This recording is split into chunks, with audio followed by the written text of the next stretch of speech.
Sonic and Sega's All-Star Racing Transformed is Sega's next try at making a mascot racer. And I have to say I had a lot of fun with it. Sure, it borrowed heavily from Mario Kart 7, but I do think there were parts where I think it did better than that game. There were many ways to play this title. In a time trial, or doing a Grand Prix, or just playing levels for stars. Those stars could be used to unlock new players for you to play in the tracks. Each of the characters could be leveled up for new mods for their cars, and the experience points that you earn are per racer, not per license. So it can be a bit exhausting to level up every character because it doesn't pool together. But if you have the time, you can do it. Graphically, the game looks great. There are a lot of different environments with their own unique look to them. There were times though where it was a visual overload and you could get lost in the environment, but most of the time it was quite enjoyable to look at. The tracks themselves were varied from a lot of Sega's intellectual properties. This game could have you racing around Sonic's world, and then to Skies of Arcadia, and then even Knight's world would show up. You never knew what franchise you were going to go to next. What I really liked was the tracks would change. Some of my favorite levels were where the tracks would fall apart, and you had to take different ways to get there. But of course this was a double-edged sword, because while it was fun to run a lap in a different way, it makes it harder to memorize the layout and improve your time on the next lap.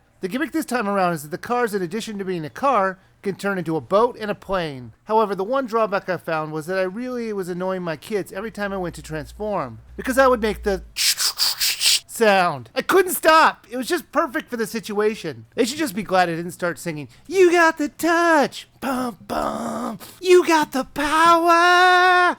These sections were fun to play, and they controlled just fine. I think the boat sequences were the most boring to play, since the sense of speed really wasn't there. Once I got used to the plane controls, it was fairly easy, and it seemed to be the fastest of the three. I liked the sense of fake freedom that they gave me. I say fake because the world that you fly around is quite big, but it still is an enclosed area if you try to go exploring too much, and you'll just fly right into an invisible wall. Having the action take place in the air sometimes helps explain why Sonic would even need a car. Sure, it was still strange. He could outrun any of these cars, but he still chooses to race in one. Without the Chaos Emeralds, he couldn't fly, so I guess he would have a hard time keeping up with the world if he didn't have a racing car, so it's cool this time. Just like a normal mascot racer, there are item blocks for you to drive through, and those items can be used to help you move faster or help you take out the other characters. One of my favorite items was the glove. It was purely a defensive item as it blocked attacks from the back. I like having a few seconds where I didn't have to worry about fireworks, ice shots, or drones being shot at me by many different racers. Now the title controlled fine. The only thing I really didn't like about the controls was that there was only two different options. Not that I had any problems with the way the buttons were laid out, I just wish that it was a little bit more than just two different ways to control the characters.